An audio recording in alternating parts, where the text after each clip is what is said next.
Hey, what's going on, family? Back to Lab with Abrew, man. You know, we got a great bunch of reactions to do. Some funny, some serious, but all entertaining, man. This right here gonna jump it off, man. She said all women need at least two guys, man. I don't agree with her, and a lot of y'all probably don't agree with her, but hell, a lot of y'all might do agree with her. So let's get into it, man. Sis, you need two niggas at all times, because the one nigga not gonna give you enough attention that you need. The second one gonna give you enough. So like it's like a healthy balance. You have to have two niggas at a time. I'm telling you, one not gonna be enough. One, he gonna make you cry, sad, all this. You had a second nigga to pick up the balance, and it's like an even balance. You will have enough. We gotta go home and snowing. Have two niggas so you can have a healthy balance and happiness. Healthy balance and happiness. It sounds like you're gonna be schizophrenic. You're gonna have multiple personalities because women, y'all take on the man's spirit, especially when you have intercourse with him, when he entering you.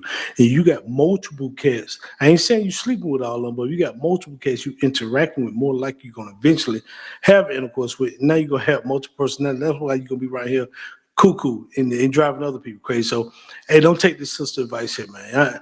I don't think that's good advice right there. But let's go to the next one. Can pussy be a form of payment? Because my mom said, oh yeah, what am I pay with my pussy hairs? Can that be a thing? Can that be a thing? Seriously. Okay, because y'all Spanish moms really had us gassed the fuck up. Because I got enough. I got enough chocha pelos, okay? I'm sure in some cases it is accepted as currency, just like dollars, just like Cash App, like Zelle, like Venmo, PayPal. I'm sure the hoo-ha is accepted just like American Express. So, hey, some men, y'all tell me, will y'all accept her special parts as payment? I'm sure some men will, man. Let's move to the next one.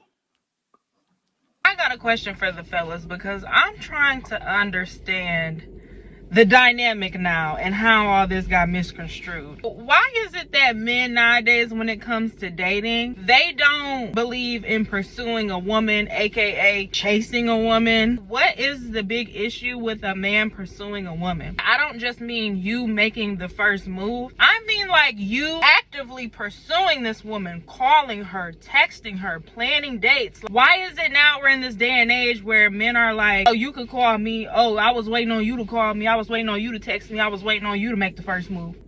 For what? Criticize me all y'all want, but I am an old-fashioned girly. I was raised by my grandmothers. I believe in the old school ways and how things are supposed to go. If you that type of man where you think you are the prize, honestly, this video ain't for you, because I believe that women are the prize, because we're the ones that get chose. We're the ones that get picked. When a man findeth a wife, a man findeth a good thing. And I'm not even the type of woman to sit up here and think that I'm equal to a man. I think that a man is most definitely above me. My husband is for sure above me. Your heavenly father, your husband, everything else immediately after that. I'm not the one to sit up here and try to say I'm equal to a man and we on the same. No, we not. A man is above me. My husband is above me. So let's get that clear and out the way.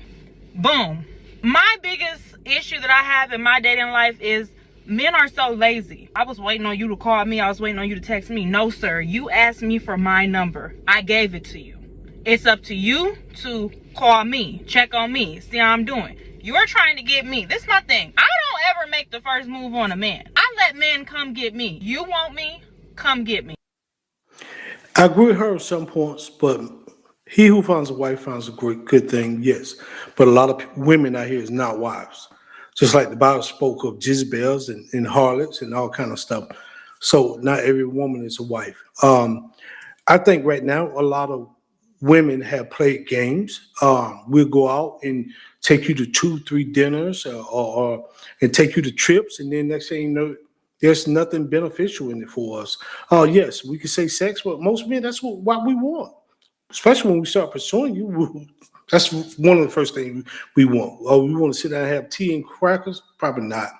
So I think men in now, the time that we're in, is obviously more women out here than men. So men are starting to have a pick of their litter. I know a lot of women say they the prize. Men say they the prize. Whoever want to be the prize at this particular point. But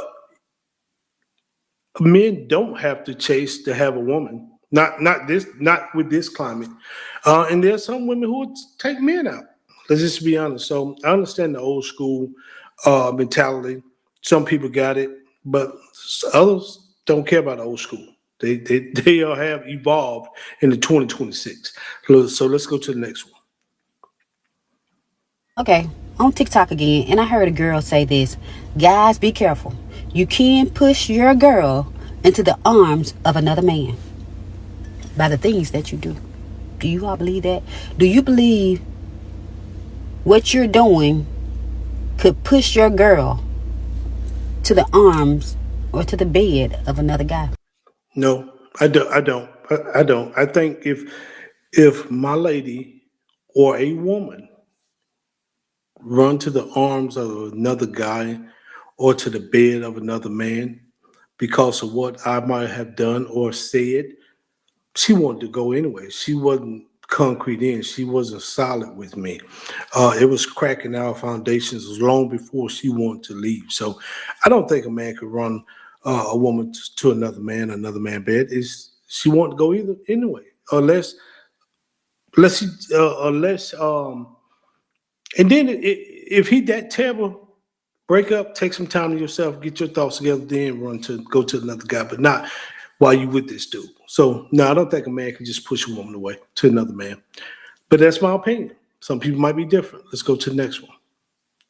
Someone commented on my TikTok telling me that I have to shave, or that I should shave my armpits, and probably like accusing me of being a nasty bitch for having armpit hair. And let me just say, I got more than just armpit hair, babe. Like if you saw, if I took off my panties right now, you would be shaking in fear.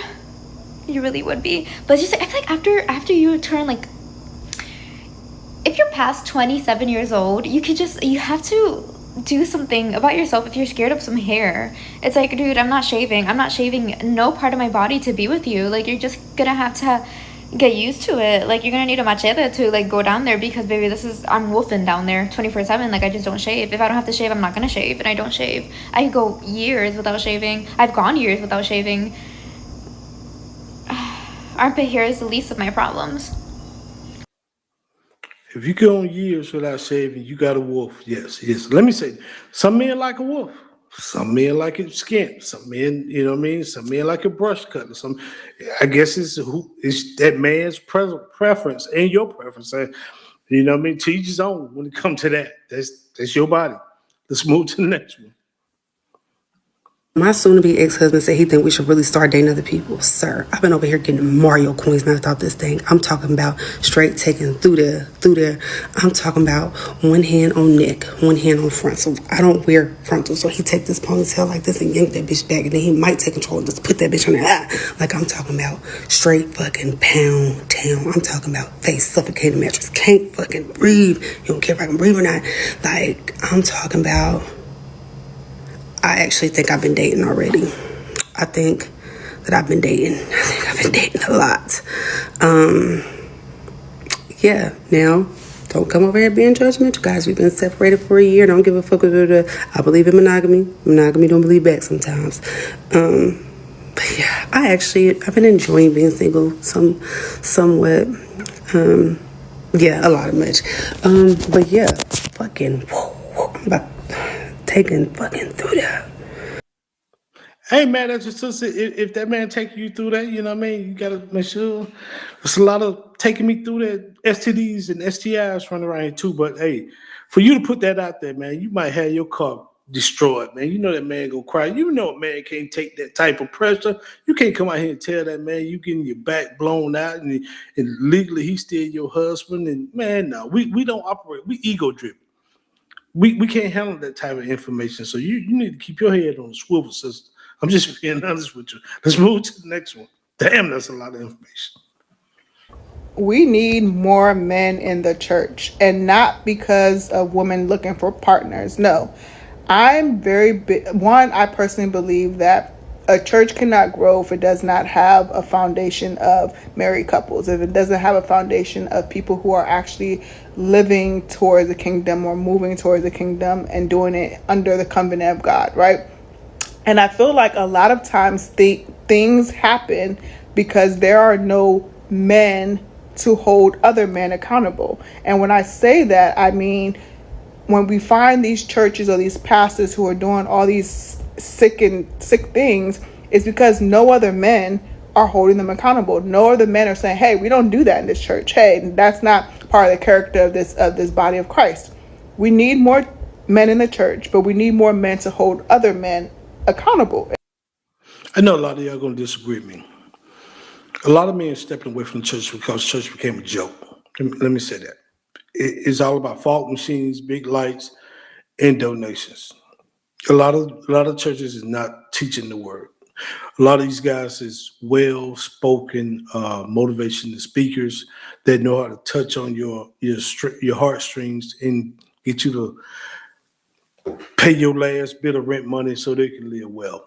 I've seen people who give their last to the church and then out here on the street or getting their car repoed. So to me, and with my study, when I left the church, and people go, oh, you left the church? Yes, I left the church and built my own relationship with the Most High and read and study and obey the word of the Bible, man, myself. And so, and my life has prospered. My life has been better with me just being obedience, and obedience is better than sacrifice. So a lot of men is walking away because it's empowering the wrong people in the church. Let me say that. You read between the lines if you know what I'm saying. So let's go to the next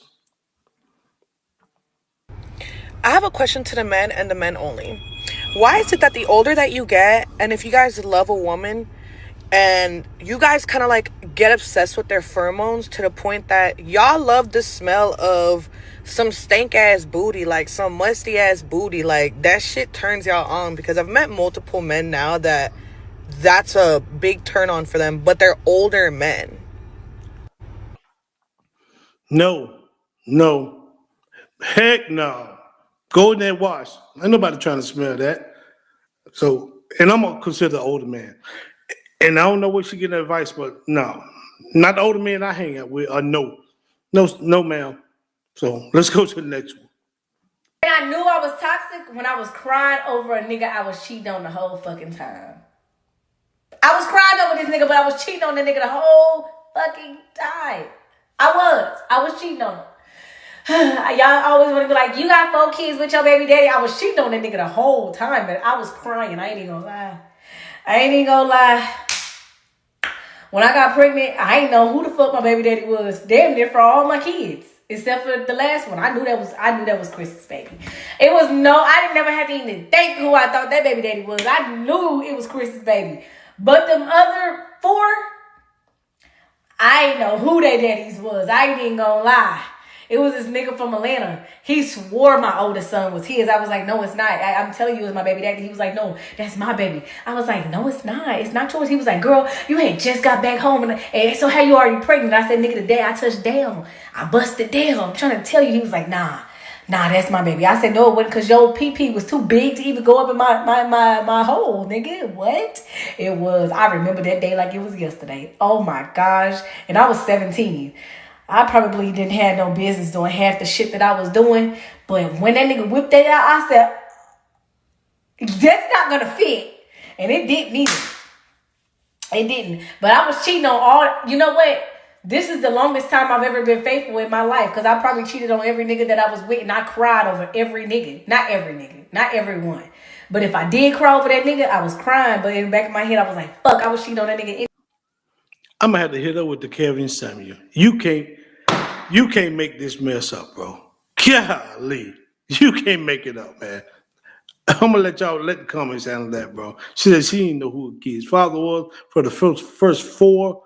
That's crazy, Mom. Some of this information shouldn't be put out here. You actually hit upload and put that mess out here. Man, good luck with that, man. Let's move to the next one. Y'all, I'm out this bitch fucking tripping. Why I just take this nigga out to dinner and he didn't let me crack afterwards? Like, nigga, is you cool? I just entertained like fucking hours of conversation. Hours of conversation. You ain't gonna give me none afterwards? Like, are you fucking cool? When I say I'm out this bitch, so I was so mad in my car for like fucking 30 minutes yelling, recording videos. Fuck these niggas. I ain't you. Whole time, I just ain't had nothing. Now I'm in my bathroom, about to grab my rose. and go to bed. And he laughing. You thought you was about to get you some nigga. Fucking like, that's crazy, right? But this how y'all niggas be feeling? It's fucked up. I ain't taking no more niggas out to dinner. I'm not. Welcome to the club. Welcome to where we done took women out and we think we gonna hit, smash, crack, whatever y'all calling it now. And they be like, all right, we don't even get a hug or a kiss. They hurry, run the house and close the door. Hey, it happens all the time, sister. So it's funny because you actually talk about it, but damn, it happens to us all the time. That's why a lot of cats like, man, we finna go to these Applebee's and do this 2 for $20. So if I don't smash, I don't get the crack, at least I ain't out for about $20, $30. That's it, man. So it is what it is, man. Hey, I'm Abrew, man. Until next time, y'all be good. Talk to y'all soon. Check my live out at 9 p.m. tonight, man. We'll be back with a batch of reactions. Later.